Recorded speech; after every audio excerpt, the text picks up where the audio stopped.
Welcome back. Thanks for joining us.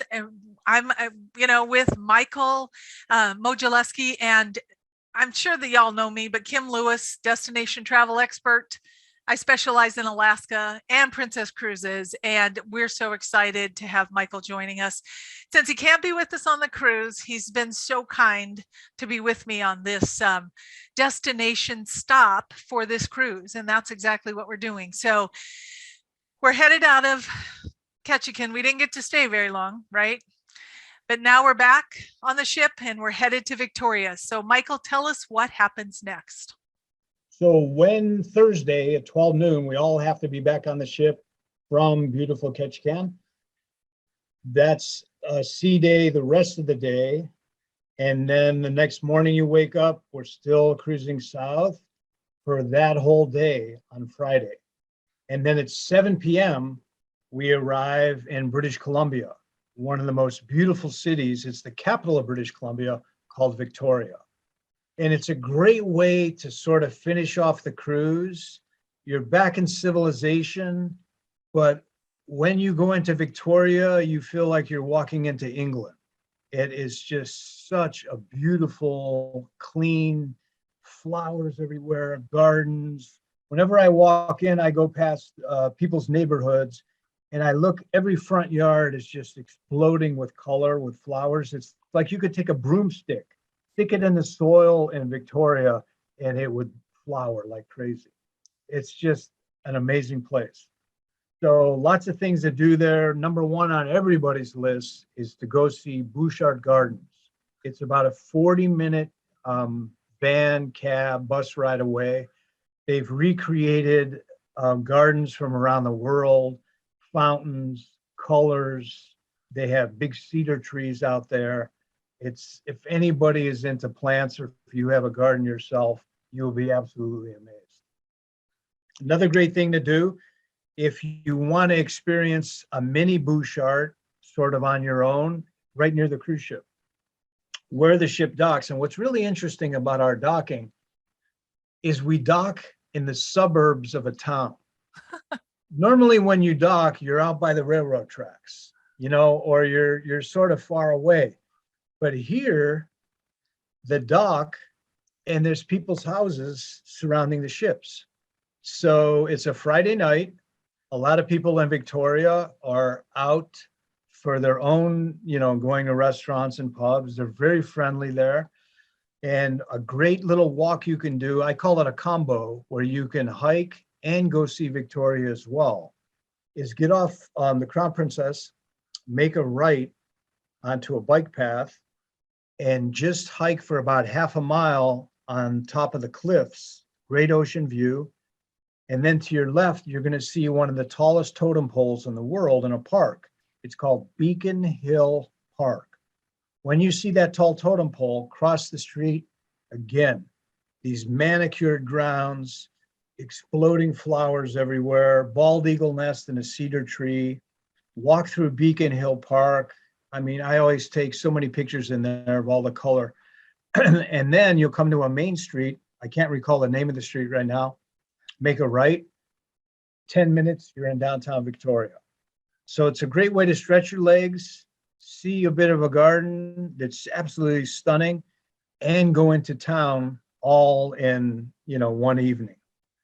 Best place. There's a Scottish pub, and I love the Scottish, but the best happening action spot is the Irish Times pub. It's right in the middle of downtown Victoria on the main street. Live music. There's a mahogany wraparound bar that if you straightened it out, must be like 100 yards long. And all the locals are in there. And when the locals pack a bar, you know that that's a good place to go. You cannot keep your feet from dancing up and down or jumping up to dance on the dance floor. They have 500 beers from around the world. Their beer menu is like that thick. Oh, gee. Try the Robert Service, the poet from the Klondike, his beer. Oh my God, it's just unbelievable. Macho nachos. They bring this basket of nachos with cheese and salsa that's like a mini mountain, And they have outdoor dining.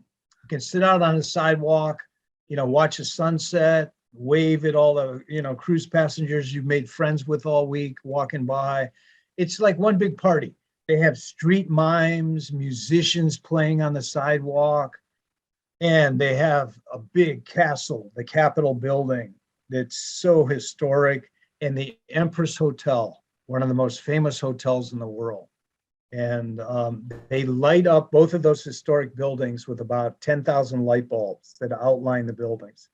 So it's like one big party on a Friday night, outdoors, great food, beer, flowers, color. And it just puts a smile on everybody's face. And they're so amazed by Victoria. They said, oh my God, we didn't know you could do a city like this, where it's so clean and all the locals are happy and proud of their little houses and cottages. And so it's not a drop off at all, leaving Alaska and reaching Victoria. That Friday night is like icing on the beautiful cake. Wow. That sounds so exciting. What if somebody wants to see, I mean, we don't get in till 7, right? The sun is going to set. So what about like an orca tour, or, I mean, are they even going to see anything? Yeah, the wildlife, they could zip you out pretty quick. Like it'll get dark, probably September 3rd to 10th, maybe 8 o'clock, something like that. But if they can pick you up dockside and take, if the J-pod, which is the orcas that live in those local waters, and you catch a sunset out there, there's enough light, it could be amazing. But you go out in Zodiacs that are fast speed, and sometimes even from the cruise ship, as we're approaching the harbor in Victoria, there's killer whales with houses and buildings behind them. Like they're not out at deep sea, they're right there in the shallow waters, in the harbor. And by the way, you do not need, I always take my passport for safety. When you get off the ship and you go into Canadian customs, and they rarely ask to see your passport. And a driver's license, I think, will be enough. But one thing I forgot to mention, Skagway, definitely have your passport for the train ride. Oh. Because this time you'll be able to go up into Canada the whole way. So you'll need your passport for Skagway, the train.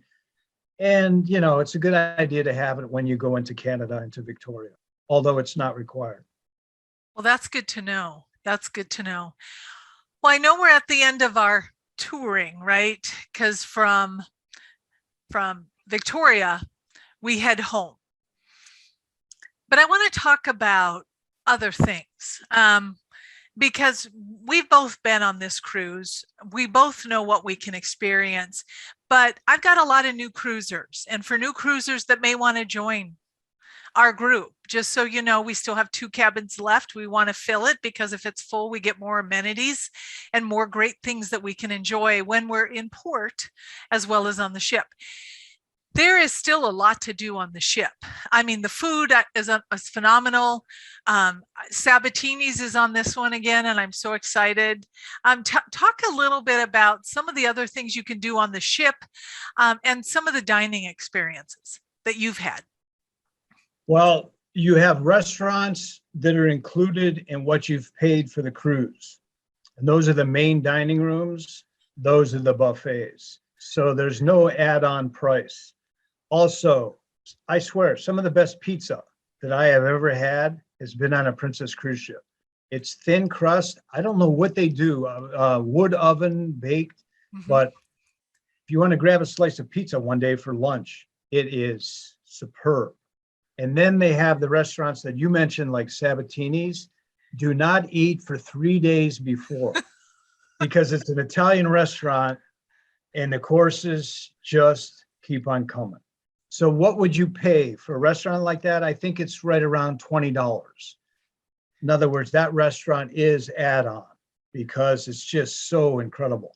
There's a place called the Crown Grill. If anybody's into red meat and steaks, they also have other things there as well. Oh, it rivals anything like a Morton's Steakhouse or Ruth Chris, right at that same level. So those are 2 great restaurants you might want to try, in addition to the normal dining rooms that you can go, breakfast, lunch, and dinner, or also the buffet now, which I don't think they're going to change the policy. where there are servers. And last year, when they tested that on the Majestic, I thought it went pretty well. Where you would just point to the things that you wanted and it was on your plate within a few seconds. I So loved it. yeah, and fresh omelets. They make the omelets to order, as well. So that kind of covers the food there, but definitely try like Sabatini's one night and Crown Grill. And then if you do go to dinner, go see the shows. They are absolutely magnificent. I mean, how they can put all those stage props on a ship that's moving backstage. And through the years, I've become friends with a lot of the dancers because a lot of times the entertainers kind of get our cabins together, and they are just great people. So well trained. They are doing what they love, and they love to just share their talent. So make sure, it's like going out on a great date at home. You can go out for Italian food and then go into the theater as well. There's constantly bands, music throughout the ship. They play classical music in the atrium during the afternoon if you want to have tea at 4 o'clock. And I call it a six-ring circus because so much is going on and they want to appeal to everybody. Alaska is kind of the star of the summer. That's what people are mainly there to do. But you also have time to enjoy great food and Broadway shows, that quality, and trivia contests. And the really popular one is the Newlywed Show, where they get couples that are married 60 years. It gets pretty frisky in there too,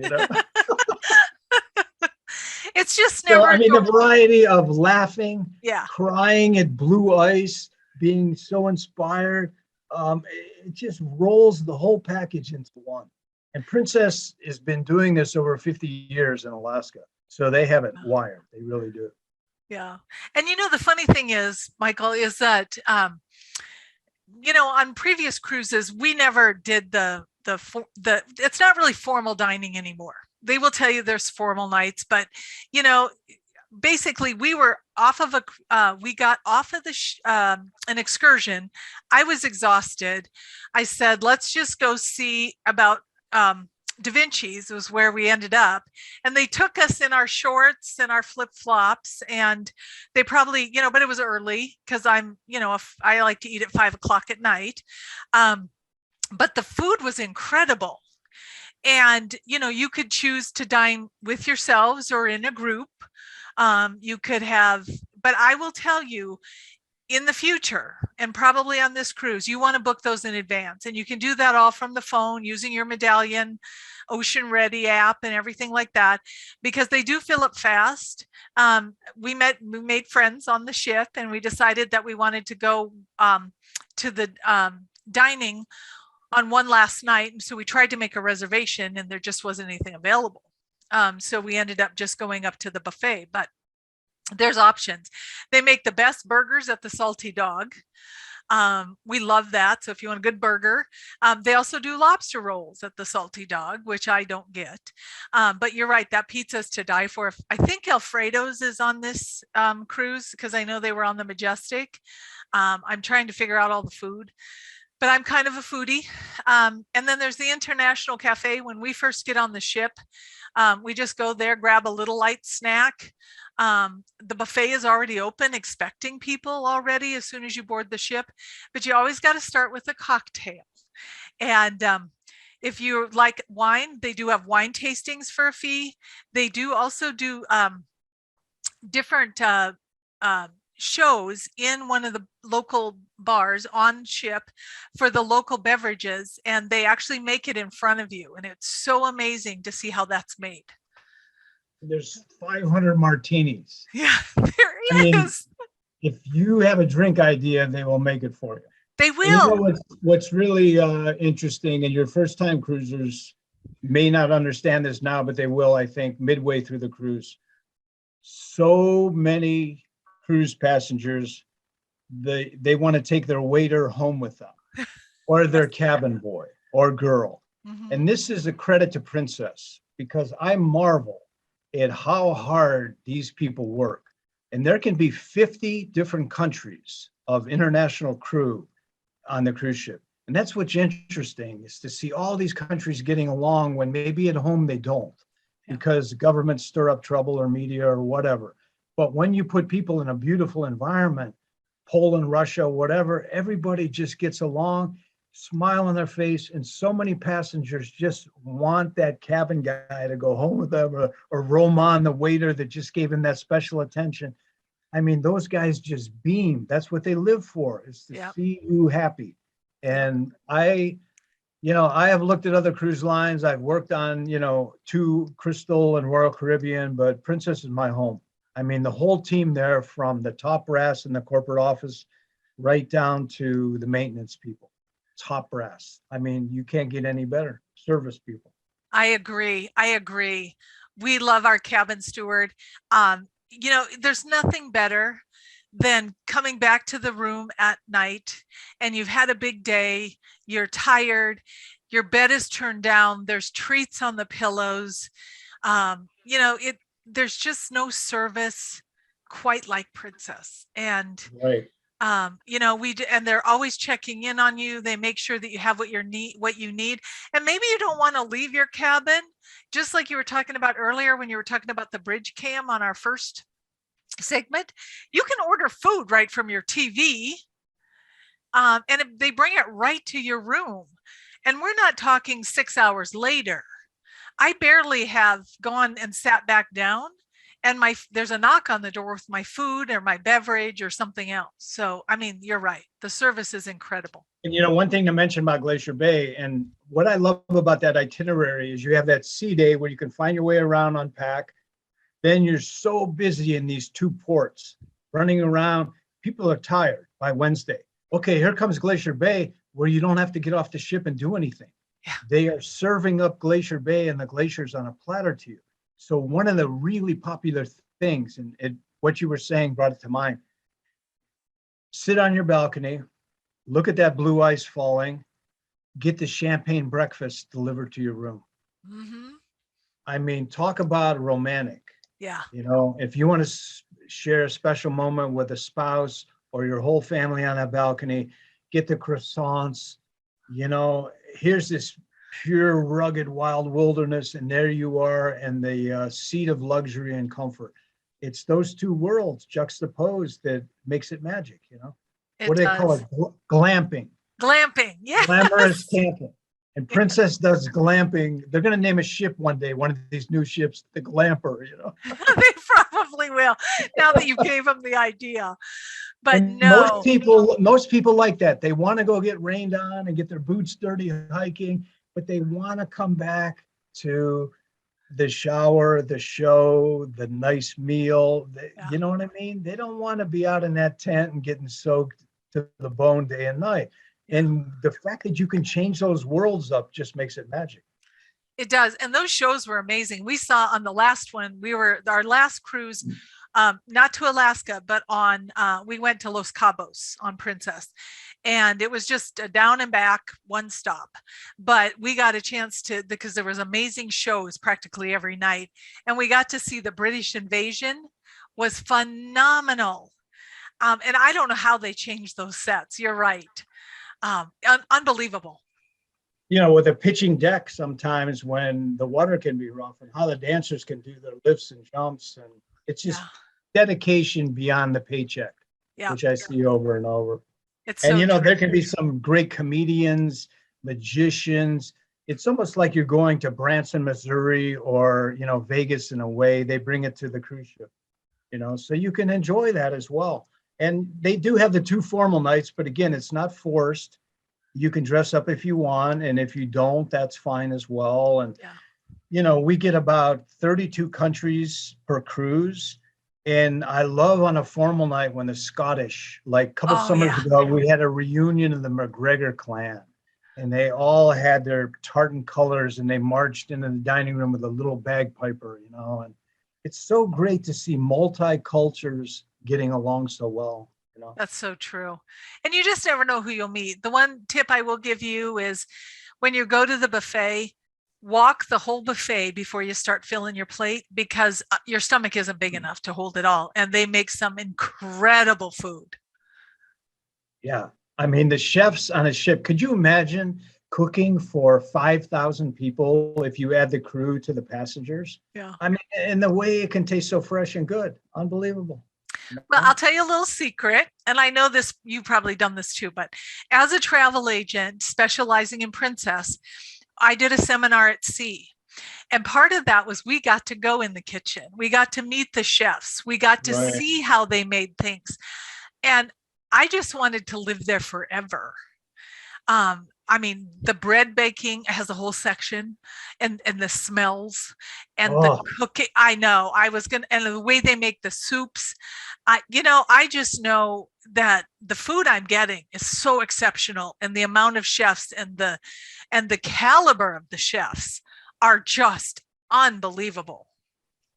at the end of the cruise, they used to print out, well, like the navigational route, how many miles we went, all the stops.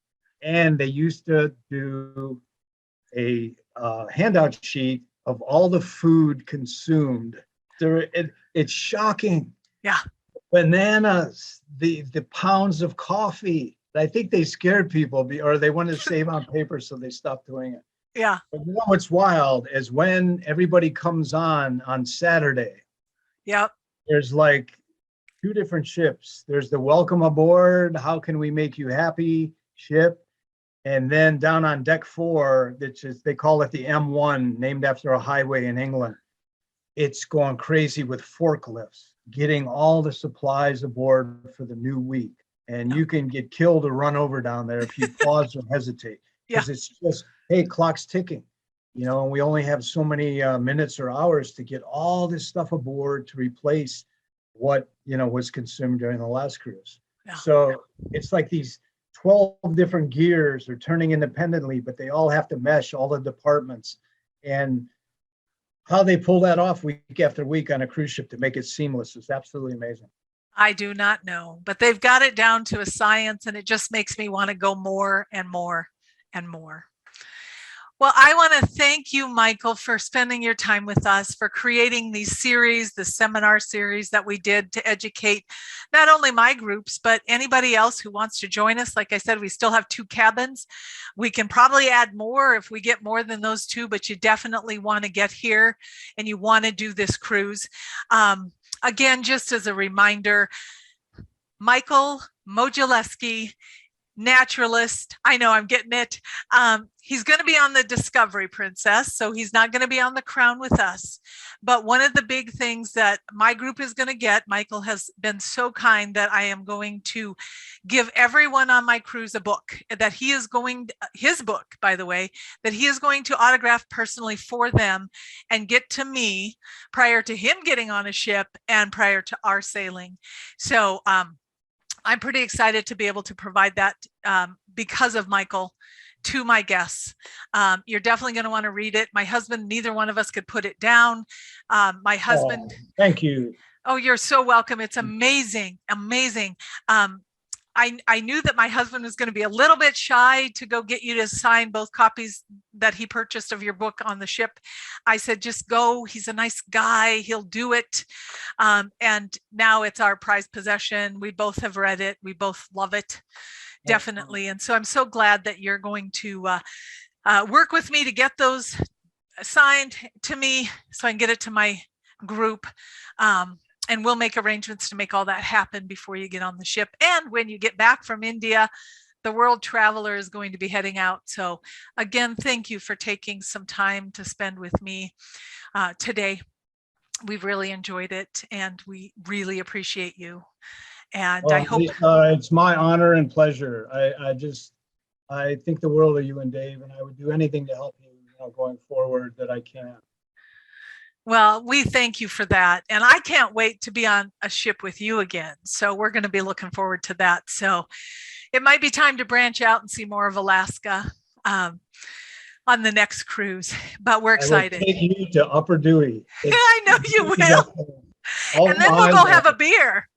Yeah, it's one of my favorite places in the whole world. When you top out up there and see the reflections in the lake, and it's just like my church or my temple, We were ready. We were ready to go. And we don't know that we want Dave and I want to lead the group to all the way to the top, but we will do it with you. I can guarantee it.